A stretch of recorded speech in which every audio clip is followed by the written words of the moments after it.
Lecture de la première lettre de saint Paul apôtre aux Corinthiens. Frères, que l'on nous regarde donc comme des auxiliaires du Christ et des intendants des mystères de Dieu. Or, tout ce que l'on demande aux intendants, c'est d'être trouvés dignes de confiance. Pour ma part, je me soucie fort d'être soumis à votre jugement, ou à celui d'une autorité humaine. D'ailleurs, je me juge même pas moi-même. Ma conscience ne me reproche rien, mais ce n'est pas pour cela que je suis juste. Celui qui me soumet au jugement, c'est le Seigneur. Ainsi ne portez pas de jugement prématuré, mais attendez la venue du Seigneur. Car il mettra en lumière ce qui est caché dans les ténèbres, et il rendra manifeste les intentions des cœurs. Alors, la louange qui revient à chacun lui sera donnée par Dieu.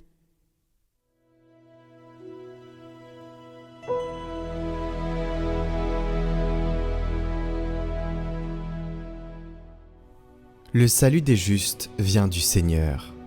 Fais confiance au Seigneur, agis bien, habite la terre et reste fidèle. Mets ta joie dans le Seigneur, il comblera les désirs de ton cœur. Dirige ton chemin vers le Seigneur, fais-lui confiance, et lui, il agira. Il fera lever comme le jour ta justice, et ton droit comme le plein midi. Évite le mal, fais ce qui est bien, et tu auras une habitation pour toujours. Car le Seigneur aime le bon droit, il n'abandonne pas ses amis. Le Seigneur est le salut pour les justes, leur abri au temps de la détresse. Le Seigneur les aide et les délivre, car ils cherchent en lui leur refuge.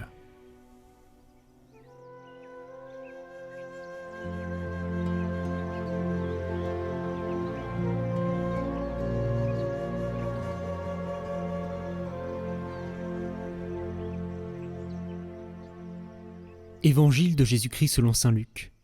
En ce temps-là, les pharisiens et les scribes dirent à Jésus : « Les disciples de Jean le Baptiste jeûnent souvent et font des prières, de même ceux des pharisiens. Au contraire, les tiens mangent et boivent. » Jésus leur dit : « Pouvez-vous faire jeûner les invités de la noce, pendant que l'époux est avec eux ? Mais des jours viendront où l'époux leur sera enlevé. Alors, en ces jours-là, ils jeûneront. » Il leur dit aussi en parabole : « Personne ne déchire un morceau à un vêtement neuf pour le coudre sur un vieux vêtement. Autrement, on aura déchiré le neuf, et le morceau qui vient du neuf ne s'accordera pas avec le vieux. Et personne ne met du vin nouveau dans de vieilles outres. Autrement, le vin nouveau fera éclater les outres. Il se répandra, et les outres seront perdues. Mais on doit mettre le vin nouveau dans des outres neuves. Jamais celui qui a bu du vin vieux ne désire du nouveau, car il a dit : c'est le vieux qui est bon. »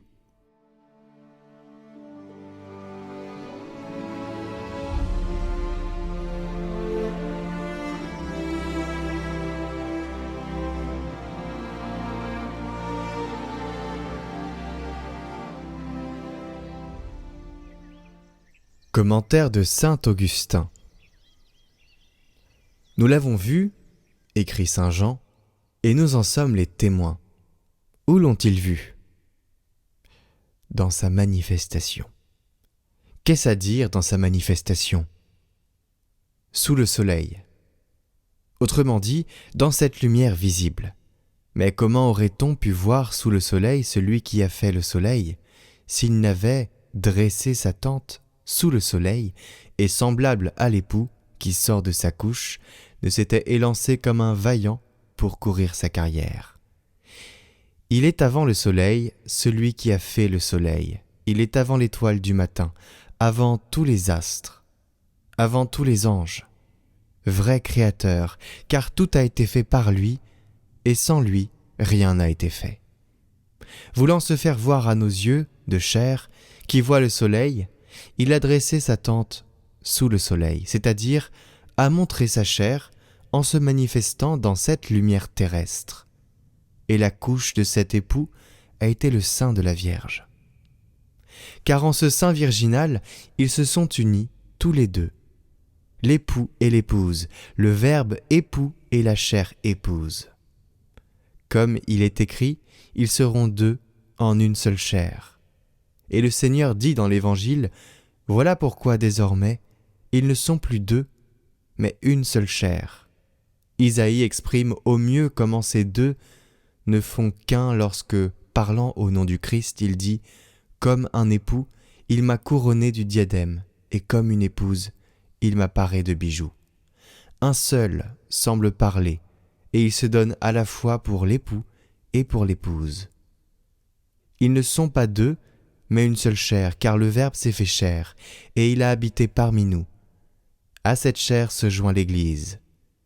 Et c'est le Christ total, tête et corps.